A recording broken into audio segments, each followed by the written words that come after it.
Guru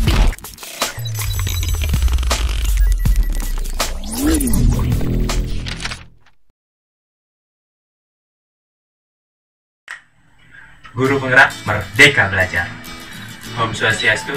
Assalamualaikum warahmatullahi wabarakatuh. Shalom. Namo Buddhaya. Perkenalkan, nama saya Imade Yatnya Tresna Putra. Saya dari SMA Negeri 6 Denpasar. Izinkan pada kesempatan kali ini saya akan menjelaskan rencana demonstrasi kontekstual dari pemikiran Ki Hajar Dewantara. Oke, dasar pemikiran dari Ki Hajar Dewantara yang pertama yaitu pendidikan merupakan persemaian benih-benih kebudayaan, di mana dijelaskan bahwa pendidikan merupakan dasar atau landasan kepada anak-anak kita untuk mencapai tujuan kebudayaan yang kita cita-citakan. Yang kedua yaitu menuntun anak, di mana kegiatan atau proses menuntun anak yang dimaksudkan di sini tertuang dalam semboyan yang diberikan oleh Ki Hajar Dewantara, yaitu yang pertama Ingarso Sung Tulodo, di mana posisi kita sebagai pendidik ketika di depan itu kita sebagai teladan.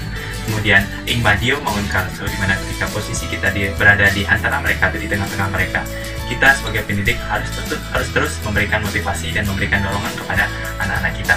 Dan yang terakhir itu Uri Handayani, ketika kita berada di belakang maka kita akan memberikan tuntunan kepada anak dan terus memberikan arahan agar mereka dapat mencapai kemerdekaan belajarnya. Yang ketiga adalah asas Trikon, di mana asas Trikon ini merupakan bagian dari prinsip perubahan. Asas Trikon ini terdapat ada 3 prinsip, yaitu yang pertama tentang konvergensi, di mana prinsip konvergensi ini dijelaskan tentang bagaimana kita sebagai pendidik tetap mengarahkan pembelajaran kita kepada peserta didik dalam konteks kebudayaan lokal di sekitar mereka. Namun, di sana perlu tetap ada dialog kritis agar anak tersebut terus dapat mengembangkan keterampilan yang dimilikinya. Kemudian, yang kedua yaitu prinsip konvergensi. Nah, prinsip konvergensi ini adalah suatu prinsip yang mengarahkan kita untuk menciptakan suatu pembelajaran kepada anak-anak atau peserta didik kita agar mereka dapat mencapai tujuan yang kita arahkan, yaitu memanusiakan manusia sesuai dengan pemikiran dari Ki Hajar Dewantara. Kemudian yang ketiga yaitu prinsip konsentris. Nah, prinsip konsentris ini mengarahkan kita agar memberikan pembelajaran kepada peserta didik atau anak didik kita ini untuk menghargai keberagaman yang ada di sekitar mereka. Yang keempat yaitu kodrat keadaan. Nah, kodrat keadaan ini penting kita pahami sebagai pendidik, karena dalam kodrat keadaan ada 2 hal yang penting. Yang pertama itu kodrat alam. Nah, kita sebagai pendidik harus pahami bagaimana kodrat alam yang dimiliki oleh masing-masing anak. Karena alam atau lingkungan yang ada di sekitar anak itu berbeda-beda, sehingga itu akan mempengaruhi karakter dari anak-anak tersebut.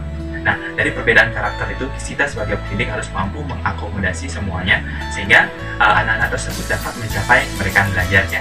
Kemudian yang kedua yaitu kodrat zaman. Nah, kodrat zaman ini kita harus terus ikuti, karena seiring dengan perkembangan zaman yang selalu berubah, maka kita sebagai pendidik juga harus selalu memperhatikan perubahan tersebut, agar kita bisa menciptakan suatu pembelajaran yang sesuai dengan zamannya, sehingga anak-anak itu akan lebih bersemangat dan termotivasi untuk melakukan pembelajaran di kelas dan di sekolah kita.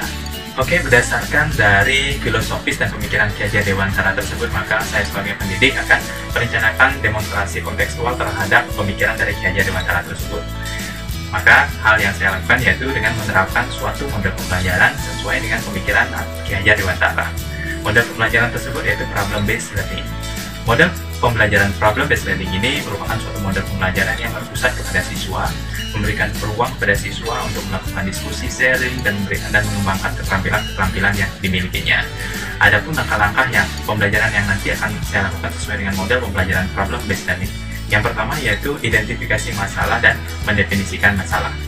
Oke, pada tahap ini anak-anak akan mengidentifikasi suatu masalah, di mana nanti masalah itu yang saya ambil terkait materi energi dan daya listrik, maka saya akan menyediakan masalah yang bisa mengarahkan mereka untuk ke materi energi dan daya listrik. Masalah yang saya berikan di sini adalah masalah konteks dalam kehidupan sehari-hari mereka, yaitu berupa tagihan listrik yang dibebankan kepada orang tua mereka. Nah, nanti dari masalah ini mereka akan mulai melakukan mengumpulkan fakta dan melakukan analisis nanti bagaimana sih kenapa tagihan di setiap bulannya itu bisa berbeda-beda, kadang lebih murah, kadang lebih mahal, sehingga nanti mereka akan bisa mencari suatu solusi bagaimana agar nanti tagihan listrik yang dibebankan kepada orang tua mereka tersebut bisa berkurang. Nah, pada tahap identifikasi masalah dan mendefinisikan masalah di sini, maka anak-anak akan menggunakan kecerdasan inter dan intrapersonal yang mereka miliki untuk saling memahami dan saling berbagi pengetahuan antar anggota kelompok untuk mengkaji masalah yang disediakan. Tahap berikutnya yaitu mengumpulkan fakta. Nah, pada tahap ini kita memberikan kesempatan kepada anak-anak melakukan sharing pendapat, mengumpulkan fakta berdasarkan pengalaman atau berdasarkan hal-hal yang mereka baca dan yang lainnya.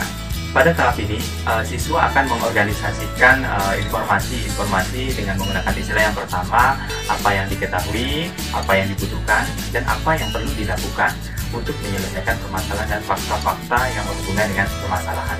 Tahap yang ketiga yaitu menyusun dugaan sementara. Nah, pada tahap ini, berdasarkan hasil diskusi di kelompok hasil mereka berkolaborasi dengan teman-temannya, maka mereka akan menemukan suatu jawaban-jawaban sementara yang mengarah pada solusi dari permasalahan yang diberikan. Jadi pada kesempatan ini mereka akan mulai melakukan mengarah pada kesimpulan-kesimpulan sederhana, dan itu akan melatih keterampilan berpikir kreatif dan berpikir kritis mereka. Tahap keempat yaitu tahap menyelidiki. Nah, di mana pada tahap ini mereka akan berkolaborasi dalam kelompoknya untuk mulai menyelidiki jawaban-jawaban sementara atau hipotesis yang mereka temukan dari hasil diskusi agar dapat memberikan penguatan-penguatan pada jawaban-jawaban tersebut.